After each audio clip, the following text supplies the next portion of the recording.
And another 6K in the bag. What's up, y'all? It's Saturday.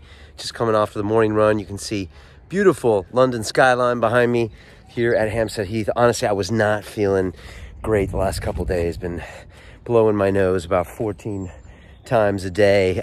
Throat's a bit scratchy. Wasn't my best run today time-wise, but I did it. So I got my win today, so I already feel better, and I know today is just going to be excellent. And so, look, I just wanted to check in and say to all of you that you might see me dressed a little different coming at you this week. You might see me in a different surrounding because I am headed back to Dan Pena's castle in Scotland. I am leaving tomorrow.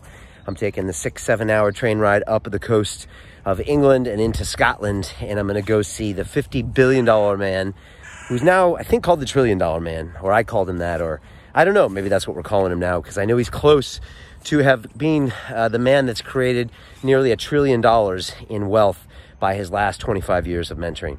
If you don't understand that concept, I'll explain it to you sometimes. And that's what he's referring to, the amount of wealth that was created by his mentorship. So going to see Dan, a lot of people love Dan. A lot of people hate Dan. I don't know which one you are. And I don't really care, because I guess what I want to talk about today is getting out of your comfort zone and getting out of your echo chamber. And the problem with social media these days is that the algorithms actually feed you what you want to hear. They feed you confirmation bias all day because they know you like that stuff or you'll watch that stuff. So we end up all in these little echo chambers where whatever we say is reflected back to us as the truth. And it also means that we're kind of coddled in these little cotton chambers where no bad thoughts or controversial people come out. And that's why I think a lot of days people get triggered when someone says something that's out of their normal bubble of peer group, social media feed, that shocks them into something. And Dan Pena does that the best, actually, better than anybody. My point is that you're never going to grow unless you get uncomfortable and get some ideas that you might not agree with. Now, I'll be the first one to say, many guests came on London Real that I did not agree with their ideas. The first one was Dan Pena. Go back and watch my episode from 2014, and I'm looking at Dan like you're some type of evil fucking Bond villain, and fuck you and all your money, and I don't give a shit because I am the new enlightened soul patch Brian Rose with the skater t-shirt on and the G-Star Raw trousers, and I'm no longer a slave to money, and I'm no longer the banking Brian, and blah, blah, blah. The other bullshit I was telling myself. And yet Dan pushed me, and something deep inside of me knew I could be doing more, and something deep inside of you knows you can be doing more. And so I went up to his castle, and you know, it really changed my life and changed the course of London Real and changed the way I look at the world. And if I hadn't have allowed someone to come into my comfortable space and world and shake it up a little bit, then I never would have grown. And that goes for a lot of people you've had on the show. Dorian Yates, when he first said, "We are all one," I was like, what? When ayahuasca first came up, I was like, I'm not touching that stuff. Ido Portal with his movement ideas completely confused me. David Icke, I thought was off his fucking rocker, even though I realize he mostly isn't. So many of my guests come in saying something where I'm like, this is BS. And I end up being enlightened because I sit down with them for 2 hours and I'm like, wait, maybe there is something here. And they're not. They're actually normal people that are on a journey of discovery, and they've just learned something I haven't because of their experiences. So much of who I am as a person now is because of what I've learned on the show. Right now, I'm in the middle of teaching my Life Accelerator students 24 high-performance habits that I learned from 24 of the greatest guests on London Real, and I folded them into my life. I do them every single day now. These are things I would have never thought about doing 8 years ago. And it's probably the reason I'm 2 years sober, probably the reason that we're able to make such growth with London Real, the reason I have a family, is because I've become a better person by challenging my own beliefs. So I'm back to the castle for Dan's hardcore seminar for anyone who's already been to the castle.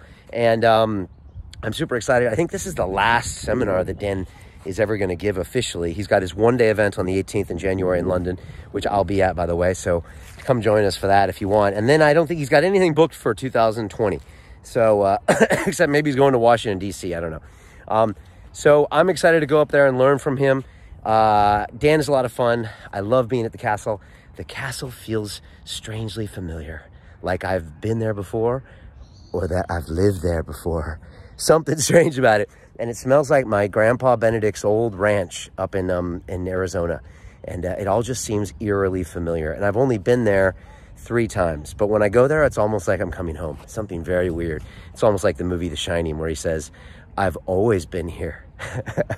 Anyways, so I'm excited. I'm excited to meet the people that are going to be there, former Castle graduates that are probably really crushing it when it comes to their corporate life. And of course, just to be around Dan. We've also got boxing, which will be the second day. So I'll be in the ring, slugging it out with some savage. So you can watch me there. I'll be sporting my London Real colors, and who knows what's going to happen. Who gives a shit? But I'm going to come out swinging. So that's what's the plan. I'll be doing some vlogs up there while I'm there.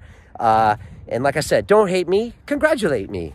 Enjoy the process, enjoy, maybe you can learn from Dan. He's also got a great YouTube channel where you can see a lot of the stuff happening during the day. He puts out 3 YouTube videos per day while we're up there talking about what they're doing, and there's breakout groups and stuff like that. This is more of a corporate finance case study type of a teaching that Dan does for the hardcore. So anyways, I'm super excited. It's always an honor to learn from Dan Pena. Again, I think he's a national treasure. And let's be honest, he's not going to be around forever. And once Dan goes, there will never be another one like him. So again, continue to invest in yourself, whatever you do. That's my message today.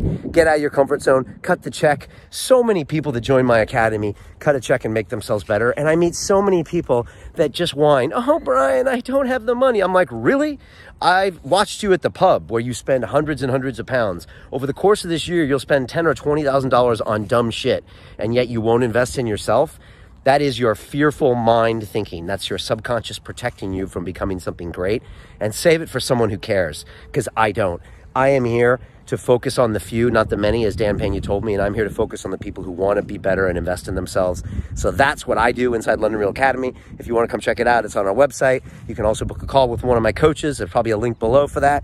And look, make 2020 something. Don't make it a year that just passes you by. All right, love you guys. Peace.